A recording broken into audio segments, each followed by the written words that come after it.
बधाई हो दीनदयाल जी, आपके यहाँ बेटा हुआ है। ये कहानी है चिराग वर्मा नाम के एक नवयुवक की, जो अपने माता पिता का इकलौता बेटा है। चिराग के पिता दीनदयाल जी एक बहुत धनवान व्यक्ति थे। जब उनके घर में बेटे चिराग का जन्म हुआ, तब से ही दीनदयाल और गोमती देवी की दुनिया सिर्फ अपने बेटे के इर्द गिर्द घूमने लगी।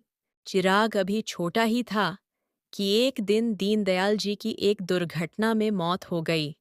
अब गोमती देवी पर सारा बोझ आ जाता है, बेटे की पढ़ाई और कामकाज दोनों की जिम्मेदारी।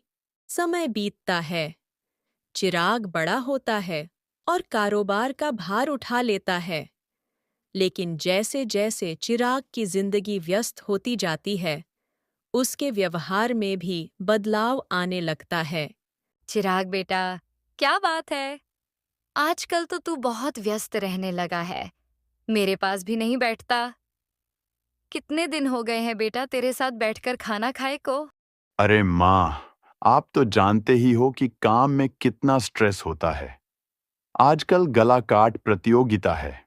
मुझे कितने काम होते हैं, आप जानते भी हो। बस हर समय शिकायतें खत्म नहीं होती आपकी। अरे बेटा, ऐसा क्यों कह रहा है? मैं समझती हूँ कि तुझे काफी काम रहता है, लेकिन मेरा भी तो दुनिया में तेरे अलावा कोई नहीं है। तेरे पापा के चले जाने के बाद मेरी जिंदगी में तेरे अलावा बचा ही कौन है? जब तू छोटा था, तब से मैंने अकेले तुझे बहुत मुश्किलों से पाला है। जब से तूने कारोबार को संभाल लिया है, ये चार दीवारी और तू ही तो मेरी दुनिया है। तो क्या चाहती हो आप? आपके सामने ही बैठे रहूं? आपने पापा के जाने के बाद बहुत कुछ किया है, तो अब मैं क्या करूं? सारी उम्र बस आपके सामने मूर्ति बनकर बैठा रहूं? आप तो घर से बाहर नहीं निकलती हो, लेकिन मुझे तो दुनिया में बाहर निकलना होता है ना। कामकाज भी तो करना होता है। कहाँ से समय लाऊं आपके पास बैठकर वेस्ट करने को? जब देखो तब यही नाटक है। मैं समय नहीं देता। चिराग माँ पर चिल्लाकर अपने कमरे में चला जाता है और बैग पटक कर खुद भी चुपचाप बैठ जाता है। चिराग के जाने के बाद माँ गोमती देवी खुद से बात करने लगती है कि मेरा बेटा दिल का बुरा नहीं है। काम का बहुत प्रेशर होगा, तभी वह ऐसी बातें कर रहा है। आराम करेगा तो ठीक हो जाएगा। वैसे बूढ़े होते माता पिता की देखभाल करना इतना आसान नहीं होता। ये तो दुनिया की रीत है कि जब माँ बाप बूढ़े हो जाते हैं, तो बच्चे उनसे दूरी बनाने लगते हैं। मुझे भी आगे से थोड़ा ख्याल रखना चाहिए। चिराग जब काम से थक कर आएगा, तब मैं उसे छोटी छोटी बातों के लिए परेशान नहीं करूंगी। एक रविवार को चिराग घर में बैठकर क्रिकेट मैच देख रहा था कि तभी उसकी माँ उससे बोलती है। बेटा, आज रविवार है, छुट्टी है ना? हाँ है तो। कुछ नहीं, बस मैंने सोचा कि तेरे साथ मंदिर जा आऊं। तुम जानते हो ना, मैं अकेले बाहर नहीं जा सकती, इसलिए रविवार का इंतजार कर रही थी। एक रविवार आता है और वो भी पूरा दिन आपके कामों के चक्कर में बिता दूं। आप मंदिर खुद से चले जाइए, फिर 6 दिन मुझे काम में खपना होता है। कोई बात नहीं बेटा, तुम थके हो तो रहने दो, मैं फिर किसी दिन चले जाऊंगी। तुम अपने कमरे में जाकर आराम करो। गुस्से में बड़बड़ाते हुए चिराग अपने कमरे में जाता है और सुनैना को फोन करता है। हेलो सुनैना, क्या बात है आजकल तुम कहाँ गायब रहती हो? तुम्हारे पास मेरे लिए समय ही नहीं है। क्या बात है, आज बहुत गुस्से में लग रहे हो। अरे, वही रोज रोज का ड्रामा। मम्मी की डिमांड तो खत्म ही नहीं होती। एक तरफ काम का दबाव और दूसरी तरफ मम्मी के डिमांड्स।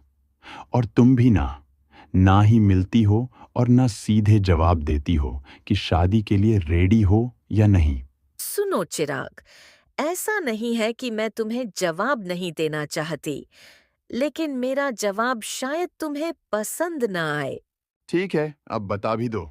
मैं भी तुमसे बहुत प्यार करती हूँ, लेकिन तुमसे शादी मैं सिर्फ एक शर्त पर ही करूंगी कि तुम अपनी माँ को वृद्धा आश्रम में भेज दोगे, क्योंकि मैं नहीं चाहती कि हम दोनों की जिंदगी तनावपूर्ण हो। इसलिए तुम उन्हें वृद्धाश्रम में शिफ्ट कर दो। वहाँ उनकी उम्र के और लोग होंगे, अच्छा माहौल होगा, देखभाल होगी, जो हम नहीं कर सकते। चिराग, जो सुनैना को बेहद चाहता था, उसकी इस शर्त को मान लेता है। सुनैना के माता-पिता शादी के लिए आते हैं, तारीख तय होती है और शादी हो जाती है। शादी के बाद सुनैना बेटी, घर में आने के पहले द्वार पर रखे चावल के कलश को अपने पैर से मारकर गिरा दो और कुमकुम के थाली में पैर रखकर घर के अंदर आ जाओ। मैं नहीं मानती इस सब बातों को, और वैसे भी मैंने पेडिक्योर करवाया है। लेकिन बेटा, ये हमारे घर की रीत है और नहीं करने से अपशगुन होता है।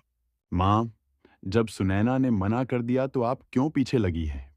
ये सब बातें पड़ोस से आई सब औरतें सुन रही थीं और वे लोग तरह-तरह की बातें बनाने लगीं। गोमती बहन, तुम्हारी बहू तो बहुत तेज है। अभी से तुम्हारी कोई बात नहीं सुन रही है। तुमने तो चिराग के लिए अपनी पूरी जिंदगी दे दी, और वह भी बहू के आते ही उसकी तरफ हो गया। अगले दिन गोमती देवी अपनी बहू के पास जाती है और उसे मुंह दिखाई के लिए तैयार होने के लिए बोलती है। सुनैना, बेटा, ये साड़ी और गहने ले लो और तैयार हो जाओ। आज तुम्हारी मुंह दिखाई है। पड़ोस की औरतें आएंगी। ऐसे ही सब बिना बात की बातें बनाकर गई हैं कल रात। मैं नहीं चाहती कि आज फिर कुछ हो जाए। जी मम्मी जी, मैं आ जाती हूँ, आप जाइए। कुछ देर बाद सुनैना तैयार होकर नीचे आती है, लेकिन वह साड़ी की जगह मॉडर्न कपड़े पहनकर आती है और ये सब देखकर घर में बहुत बहस होती है। चिराग, मैं अब तुम्हारी माँ के साथ नहीं रह सकती। तुम उन्हें वृद्धा आश्रम में कब भेजोगे?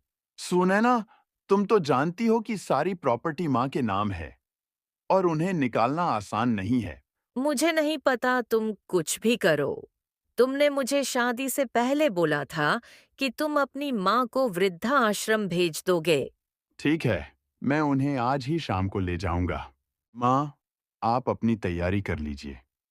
सारा सामान, कपड़े बांध लीजिए। शाम को आपको मेरे साथ चलना है। कहाँ जाना है बेटा? ये रोज-रोज की किच-किच से अच्छा है कि आप वृद्धा आश्रम में जाकर रहिए। ये तू क्या कह रहा है चिराग बेटा? ये घर मेरे नाम पर है। मैं यहाँ से क्यों जाऊं? माँ, ये आपकी गलतफहमी है। ये घर और सारा कारोबार मेरे नाम पर है और अब मैं आपको यहाँ अपने साथ नहीं रख सकता, तो आप तैयार हो जाइएगा वृद्धा आश्रम जाने के लिए। बेटा, तेरे पापा के जाने के बाद मैंने तो तुझे कहीं बाहर नहीं छोड़ दिया था। तू भी तो अपने आप कुछ नहीं कर सकता था ना?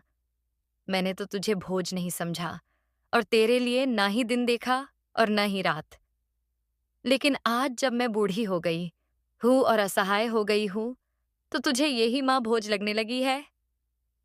बेटा, तू भूल सकता है, क्योंकि अब तुझे मेरी जरूरत नहीं है। गोमती देवी स्तब्ध रह जाती हैं। उन्होंने कभी सपने में भी नहीं सोचा था कि उनका इकलौता बेटा उन्हें वृद्धाश्रम छोड़ आएगा। लेकिन सच्चाई से मुंह नहीं मोड़ा जा सकता। गोमती देवी आंखों में आंसू लिए चुपचाप अपना सामान बांधती हैं और वृद्धाश्रम के लिए रवाना हो जाती हैं।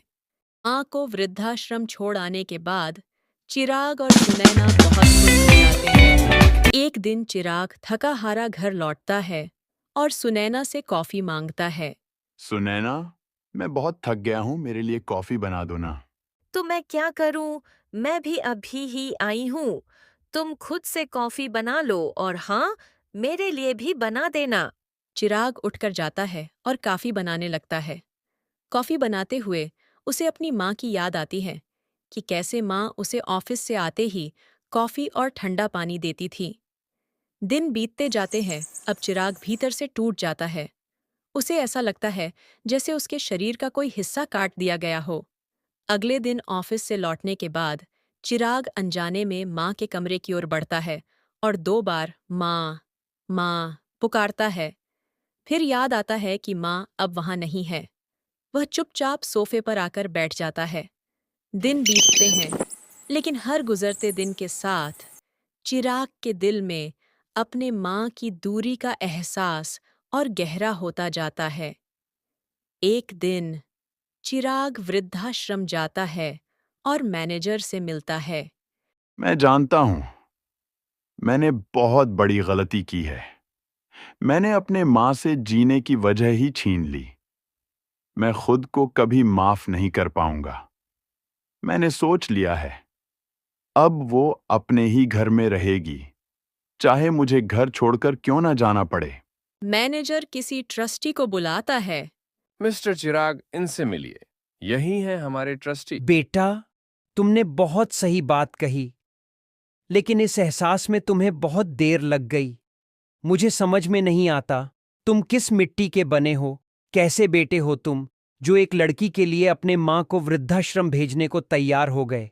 अगर मुझे पता होता कि मेरी नालायक बेटी ने तुमसे शादी करने के लिए इतनी बेहूदी शर्त रखी है, तो मैं चाहे सारी उम्र उसे कुंवारी रखता, लेकिन तुम्हारे जैसे लड़के से उसकी शादी कभी नहीं करता। मैं अपनी परवरिश और संस्कारों पर शर्मिंदा हूं, लेकिन तुमने भी अपने माँ बाप के संस्कारों को कम शर्मिंदा नहीं किया। अच्छा है कि समय रहते तुम्हें अपनी गलती का एहसास हो गया। तुम्हारी माँ ने तुम्हारे पापा के जाने के बाद अपना सारा समय तुम्हें बेहतर इंसान बनाने में लगा दिया। तुम्हें काबिल बनाने में कोई कसार नहीं छोड़ी। और तुमने उन्हें क्या दिया? उनका घर भी उनसे छीन लिया। लानत है तुम पर। मुझे माफ कर दीजिए। मुझे अपनी गलती का एहसास है। मैंने गलत कागज बनाकर उन्हें उनके घर से ही निकाल दिया। इतना कहकर चिराग अपनी माँ से मिलने जाता है और उनसे माफी मांगता है। मुझे दुख है कि तुम्हारी आत्मा इतनी देर से जागी, लेकिन चलो, देर से ही सही, जागी तो सही। बेटा, मैंने तुझे कभी कोई कमी नहीं होने दी, लेकिन तुमने एक लड़की के लिए मुझे ही छोड़ दिया। मैं तो माँ हूँ और तुम्हें माफ भी कर दूंगी, लेकिन मैं चाहती हूँ कि आगे से कोई भी बच्चा अपने माता पिता के साथ ऐसा करने से पहले सोचे कि वह ये क्या कर रहा है। इसलिए अब तू और सुनैना आउट हाउस में रहोगे। इतना कहकर सब घर वापस जाते हैं। सुनैना, तुम माँ से माफी मांगो। माँ, मुझे माफ कर दीजिए और अपने से दूर मत करिए।